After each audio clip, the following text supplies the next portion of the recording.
वस्त्र से जीवन का संबंध कैसा?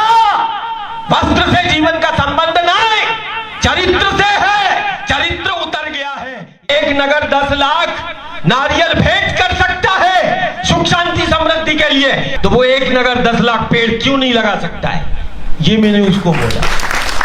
सही है ना? सही। जब तुम 10 लाख नारियल भेंट कर सकते हो तो नर्मदा जी को 10 लाख पेड़ भी भेंट कर सकते हो, जिससे सुख शांति समृद्धि है। अमावस्या पूर्णिमा देखा, कोई भी घाट देखो, कोई भी संगम देखो, अपना वस्त्र लिया और ऐसे उतार के वहां चलना दिया। बोले वस्त्र को छोड़ने से, जूते चप्पल छोड़ने से ये कुप्रथाएं हैं।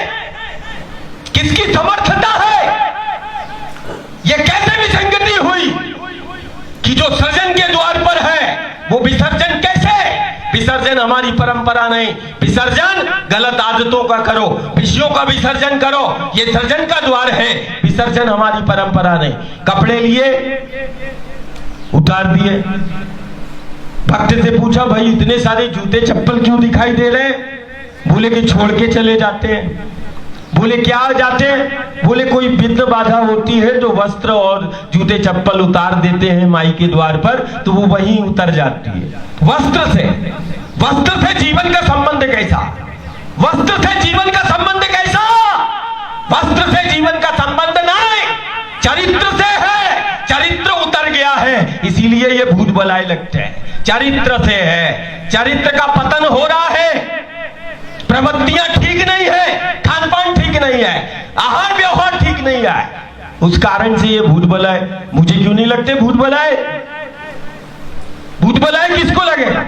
जो वर्तमान इस क्षण को जीता है उसको कोई भूत बलाए नहीं लग सकते। कोई भूत को लेके बैठा है, कोई भविष्य को लेके बैठा है और आज बोल रहा है अच्छा हो जाए, नहीं हो सकता है।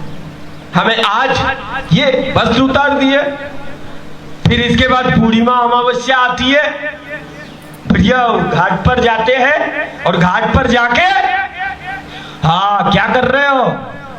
बोले श्रृंगार माई को देना है। क्या क्या लाए? बोले चुनरी लाए, साड़ी लाए,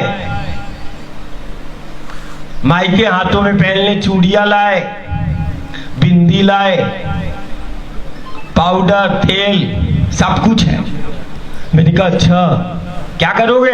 बोले माई का श्रृंगार करना है नर्मदा जी का। अब वो चूड़ियां, बिंदी, साड़ी सब उसमें डाल दिया। बात तो तब हो कि कोई कन्या को या कोई विवाहिता को तुम वो मां का श्रृंगार स्पर्श करके वो नर्मदा के तट की कन्या की वो श्रृंगार कर देना, तो वो माई श्रृंगार ले लेगी, है ना? उसमें मत डालना। ये शासन नहीं करा पाएगा, ये कोई प्रशासन नहीं सुधार सकता। हम अमावस्या पूर्णिमा में भंडारा करते हैं, प्लास्टिक और पॉलीथिन, बोले नियम बना दो।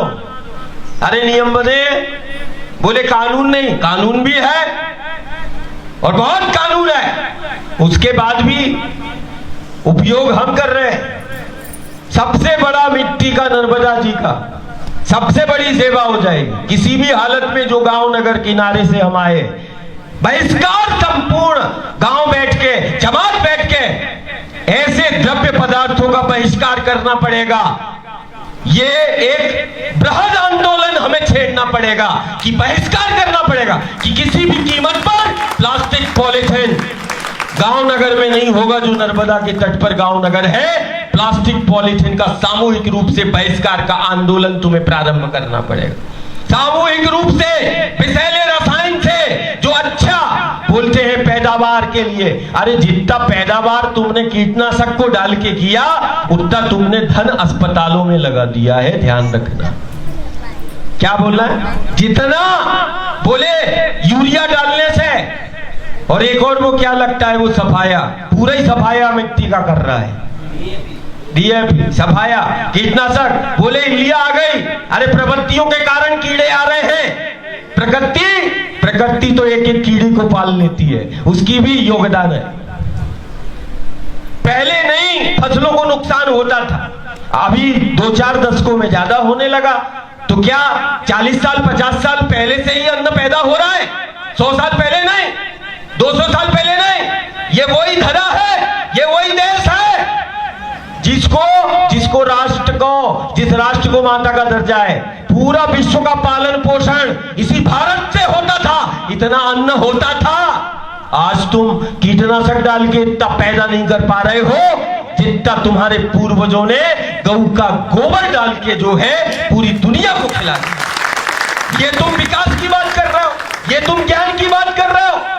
ये कैसा ज्ञान है कि हम अपने देश को नहीं खिला पा रहे?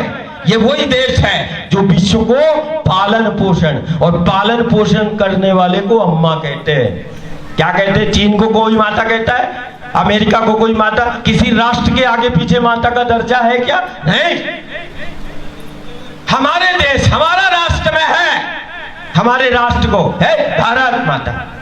बात पंथ और संप्रदाय की नहीं, इस माटी ने विश्व का पालन पोषण किया है, और जो विश्व का पालन पोषण करने की समर्थता जिसकी है वो मां तुल्य है। इसीलिए ये राष्ट्र वो मां के रूप में हम मानते हैं। हमारा है, जन्म देने वाली को बस मां नहीं कहता है, पालन पोषण करने वाली को। पहले पूर्वजों ने कैसे खेती की थी कि दुनिया पाल लेते थे, दुनिया को खिला लेते थे। आज जो है 60 हो जाता है जिले में अन्न, बोले कहां से आएगा? कितनी शर्मनाक स्थिति है भारत के अंदर। तुमने तंत्र का प्रयोग किया है, तुमने काफी किताबें पढ़ी है, मैंने नहीं पढ़ी है। मुझे पीड़ा होती, दूसरे देश से अन्न आएगा तुम्हारे देश में कि तुम्हारे देश से अन्न जाएगा दूसरे देश में? आज वो किस्म होंगी कि दूसरे देश से आहार आ रहा है। वाह, शोध कर लेना। यदि मानधाता में जो भी मैंने पुस्तकों को नहीं पढ़ा, मैं अखबार को नहीं पढ़ा, तू पढ़ लेना। आज वो आने लगा है। पहले हम खुद अपनी चीज जीवन यापन के लिए, छोटी हो बड़ी हो, हम खुद बना लेते थे। आज और हम दुनिया को भी देते थे। आज मैं पूछूं कि दुनिया को तुम क्या दे रहे हो, तो एक भैया पेन भी नहीं दे पा रहे हो तुम दुनिया को बना के। ये स्थिति है।